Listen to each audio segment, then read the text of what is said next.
एक गांव में एक गुरु थे। बड़े ही प्रभावशाली थे। लोग बहुत मानते थे उन्हें। उनके दो शिष्य थे, लीलाधर और गंगाधर।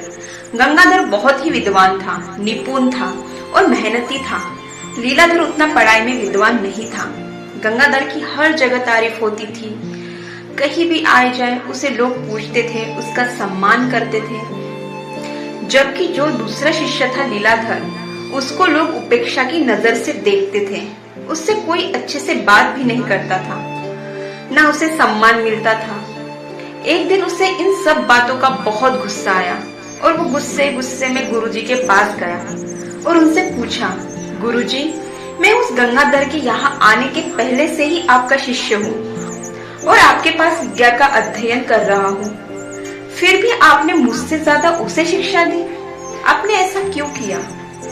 गुरुजी थोड़ी देर शांत रहे और बाद में बोले, मैं तुम्हें एक कहानी सुनाता हूँ, सुनो। एक यात्री कहीं जा रहा था। रास्ते से जाते जाते उसे बहुत प्यास लग गई।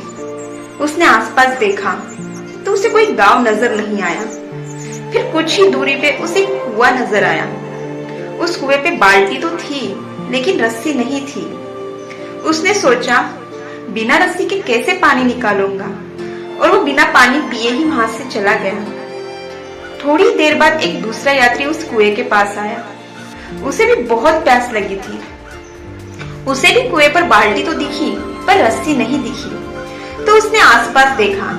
उसे पेड़ों की कुछ टहनियां दिखी और उसने उसे एक दूसरे को बांधकर उसकी एक लंबी रस्सी बनाई और उसकी सहायता से उसने कुएं से पानी निकाला और पानी पीकर उसने अपनी प्यास बुझा ली।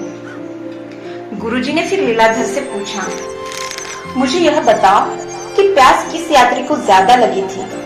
लीलाधर ने जवाब दिया, दूसरे यात्री को। गुरुजी बोले, प्यास दूसरे यात्री को ज्यादा लगी थी हम इसलिए कह सकते हैं क्योंकि उसने प्यास बुझाने के लिए परिश्रम किया, मेहनत की। उसी प्रकार तुम्हारे सहपाठी गंगाधर में भी ज्ञान की प्यास है। उसे बुझाने के लिए वह कठिन परिश्रम करता है, जबकि तुम नहीं करते। लीलाधर को अपने प्रश्न का उत्तर मिल चुका था और वह भी कठिन परिश्रम में लग गया था। इसलिए किसी व्यक्ति की सफलता में कठिन परिश्रम का योगदान महत्वपूर्ण होता है। बिना कठिन परिश्रम के हम अपनी सफलताओं को प्राप्त नहीं कर सकते। आप में अगर वो प्यास है कुछ भी पाने की, तो आपको ये बहाने बनाना छोड़ना होगा कि मेरे पास ये नहीं है, वो नहीं है, ये वस्तु नहीं है, वो वस्तु नहीं है, तो मैं यह नहीं कर सकता या इसलिए मैंने नहीं किया। बल्कि आपको आपके पास जो कुछ भी है उसे इस्तेमाल करके, यूज करके कड़ी मेहनत करनी होगी, तभी आप सफलता प्राप्त कर पाएंगे। क्योंकि सफल लोग कभी बहाने नहीं बनाते हैं। बहाने बनाने की फितरत तो असफल लोगों की होती है। दूसरों को दोष देना बंद करें, अपने आप पर विश्वास रखें और जीवन में आगे बढ़ें।